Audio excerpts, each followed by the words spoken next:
Vivo T3 Lite நான் கிட்டத்தட்ட ஒரு 10 நாளா யூஸ் பண்ணிட்டு இருக்கேன். இந்த ஃபோனோட எக்ஸ்பீரியன்ஸ் தான் இந்த வீடியோல நான் ஃபுல்லா ஷேர் பண்ண போறேன். இதுல ஒளிவு மறைவு இல்லாம எல்லாத்தையுமே புட்டு வைக்க போறேன். ஃபர்ஸ்ட் இந்த ஃபோனோட டிசைன்ல இருந்து ஸ்டார்ட் பண்ணுவோமே.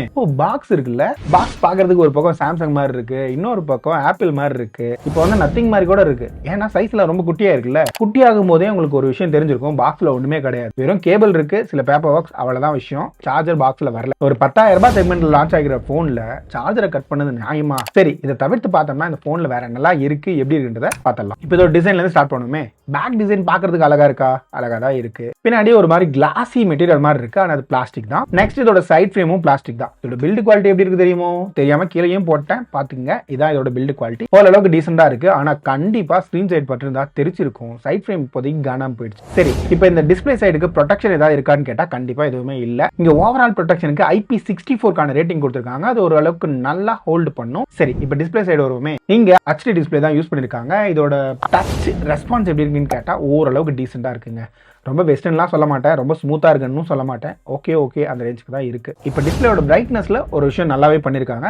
என்னன்னா இங்க 840 நிட்ஸ்க்கான பீக் பிரைட்னஸ் கொடுத்திருக்காங்க. முக்கியமா நான் இண்டோர்ல யூஸ் பண்ணும்போது அவுட்டோர்ல யூஸ் பண்ணும்போது பிரைட்னஸ் இந்த பட்ஜெட்டுக்கு நல்லாவே இருக்கு. இப்போ இதோட வீடியோ குவாலிட்டிக்கு வருவோமே. நீங்க ஏதாவது ஒரு கான்டென்ட் வாட்ச் பண்றீங்க அப்படின்னா கண்டிப்பா பிக்சல்ஸ் தெரியும், அது ஒரு விஷயம். வியூவிங் ஆங்கிள்ஸ் ஓரளவுக்கு இருக்கும், டீடைல்ஸும் ஓரளவுக்கு இருக்கும். சரி, இப்போ ஓவர் வியூவை கொஞ்சம் வேகமா பாத்துருவோமே. டாப் சைட்ல ஒரு ஸ்பீக்கர் கொடுத்திருக்காங்க, பாட்டம் சைட்ல டைப் சி போட்டு 3.5mm ஜாக்க ரீடைன் பண்ணிருக்காங்க. அதுக்கு பக்கத்துல ஒரு மைக் இருக்கு. சரி, இப்போ லெஃப்ட் சைடுல வந்தோம்னா உங்களுக்கு சிம் கார்டுக்கான ட்ரே இருக்கு. இங்க 2 சிம் ஒரு மெமரி கார்டு போடுறதுக்கான ஹைபிரிட் ஸ்லாட் தான் கொடுத்திருக்காங்க. இந்த ரைட் சைடுல வால்யூம் பட்டன், பவர் பட்டன்லாம் வழக்கமானதுதான். ஆனா இங்க ஸ்பீக்கர் குவாலிட்டியை பத்தி பேசும்போது இந்த ஸ்பீக்கர் டாப்ல இருக்குல்ல, இதனால விஷயம் என்னன்னா நேச்சுரலான பொசிஷன் இந்த பாட்டம் சைடு தான். ஃபர்ஸ்ட் வந்து ஸ்பீக்கரோட குவாலிட்டி ஓகே ஓரளவுக்கு டீசெண்டா இருக்கு. ரொம்ப பெரிய அளவுக்கு எதிர்பார்ப்பு வச்சுக்காதீங்க சிங்கிள் ஸ்பீக்கர்னால. ஆனா கால் குவாலிட்டியை பத்தி பேசும்போது இங்க ஸ்பீக்கர் அவுட் ஸ்பீக்கர் போட்டு பேசுவீங்கல்ல, இங்க டாப்ல இருக்கிறதுனால இது நல்லாவே ஓவரா டிஸ்டர்ப் பண்ற மாதிரி இருக்கு. சரிங்க, காலிங்க பத்தி பேசும்போது உங்களுக்கு நாய்ஸ் கேன்சலேஷன் மைக் மாதிரியான எந்த ஃபெசிலிட்டியும் இங்க கிடையாது. அது மட்டும் இல்லாம இங்க 8 5G பேண்ட் கொடுத்திருக்காங்க. இதோட ஸ்பீடு வந்து ஓரளவுக்கு டீசெண்டா இருக்குங்க. நெட்வொர்க் ரிசெப்ஷனும் ஓரளவுக்கு டீசெண்டா இருந்துச்சு. அடுத்ததான் இங்க ரீட் அண்ட் ரைட் ஸ்பீடுன்னு பார்க்கும்போது இந்த போன்ல உங்களுக்கு ஒரு ஷாக்கிங்கான ரிசல்ட் என்னன்னா eMMC ஸ்டோரேஜ் தான் கொடுத்திருக்காங்க.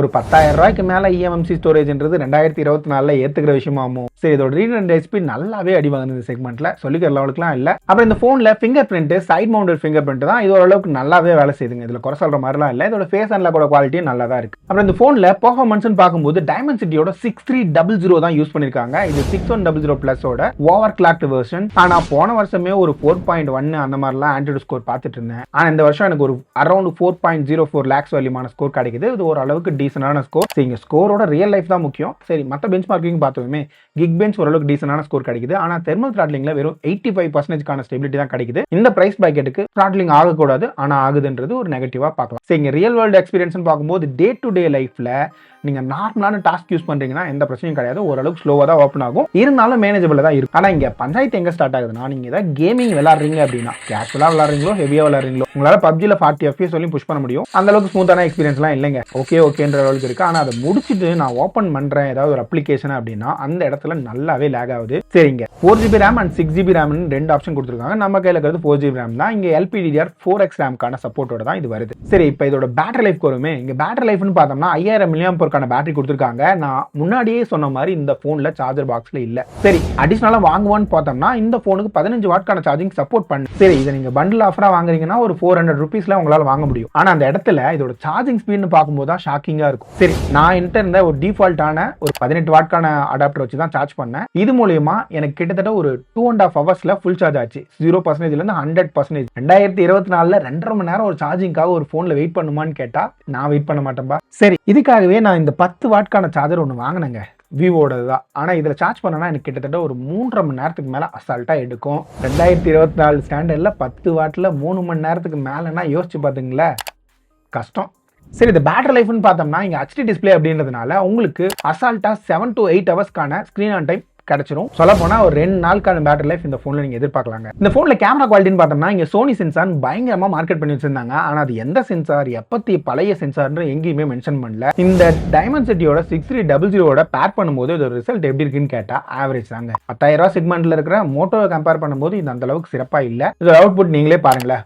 ஓகேஸ் தான் எல்லாமே. லோ லைட்லாம் சொல்லிக்கிற லெவலுக்கு இருக்காது, இண்டோர்லயும் சொல்லிக்கிற லெவலுக்கு இருக்காது. அவுட்டோர்ல ஓரளவுக்கு டீசெண்டா இருக்கும். ஆனா டீடைல்ஸ்லாம் எதிர்பார்க்காதீங்க. சீனரிஸ்லாம் எடுக்கிறீங்கன்னா கலர்ஸும் அந்த அளவுக்கு இல்ல, அக்யூரேட்டா சென்சார்லாம் இல்ல. சரி இப்போ அப்படியே ஃப்ரண்ட் சைடு வந்தோம்னா ஏன்னா திடீர்னு ஃப்ரண்ட்டுக்கு வந்துட்டேன், பேக்ல இன்னொரு சென்சார் இருக்கு, அது டம்மிங்க, அதை பத்திலாம் பேசுறதுக்கு இல்ல. இங்க ஃப்ரண்ட்ல உங்களுக்கு 8 MBக்கான சென்சார் கொடுத்துருக்காங்க. பேக்காவது கொஞ்சமாவது பரவாயில்ல, ஆனா ஃப்ரண்ட் சுத்தம் எதுக்குமே ஆகாது. சட்டோட கலர் ஒன்று இருக்குன்னா அது ஒன்று காட்டுது, ஃபேஸோட ஒரு கலர் இருக்குன்னா அது வேற மாதிரி காட்டுது, டோட்டலா ஒயிட் பண்ணி வச்சிருக்குது. ஸோ யூஸ்லெஸ் செல்ஃபிஸ் தான் இந்த போன்ல இருக்கு. சரி அடுத்ததா வீடியோ சைடு போயிருமே. வீடியோ உங்களுக்கு ஃப்ரண்ட் அண்ட் பேக் ரெண்டுலயுமே 1080pக்கான சப்போர்ட் கொடுத்துருக்காங்க. ஆனா ஷேக் ஓவரா ஆகுது, டீடைல்ஸ் இல்ல, கலர்ஸ் இல்ல, எதுவுமே இல்ல, சும்மா ஓகே ஓகேன்ற ரேஞ்சுக்கு தான் இருக்கு. சரி ஃபைனலா இதோட OS வருமே. இங்க 2 வருஷத்துக்கான OS அப்டேட்டும் 3 வருஷத்துக்கான செக்யூரிட்டி பேட்ச் அப்டேட்டும் ப்ராமிஸ் பண்ணிருக்காங்கன்றது ரொம்பவே நல்ல விஷயம். ஏன்னா ஒரு 10,000 ரூபாய் செக்மெண்ட் லான்ச் ஆகிற போன்ல லேட்டஸ்ட் வெர்ஷன் நிறைய போன்ல லான்ச் ஆகிறது இல்ல. அடுத்தது 1 வருஷத்துக்கான OS அப்டேட் தான் தராங்க. அந்த இடத்துல 2 வருஷத்துக்கான OS அப்டேட் இவங்க கொடுத்துருக்காங்கன்றது நல்ல விஷயம் தான். ஆனா ப்ரீ இன்ஸ்டால் அப்ளிகேஷன் இந்த போன்ல எக்கச்சக்கமா இருக்கும். இந்த பிரைஸுக்கு நோ கம்ப்ளைண்ட் சொல்லலாம், உங்களால அன்இன்ஸ்டால் இதெல்லாம் பண்ண முடியும். அடுத்ததா சாஃப்ட்வேர் எக்ஸ்பீரியன்ஸ் Funtouch OS 14 வரதுனால ஓரளவுக்கு டீசெண்டா இருக்குங்க. ஃபைனலா அதோட பிரைசிங் வருமே. இங்க 4GB 128GB வேரியன்ட் 10,500 ரூபாய்க்கு பிரைஸ் பண்ணிருக்காங்க. 6GB 128GB வேரியன்ட் 11,500 ரூபாய்க்கு பிரைஸ் பண்ணிருக்காங்க. இந்த பிரைஸ்க்கு இந்த போன் வர்த்தா இல்லையான்னு கேட்டா என்ன கேட்டா கொஞ்சம் யோசிப்பேன். இன்னும் நிறைய ஆப்ஷன் இருக்கு மார்க்கெட்ல.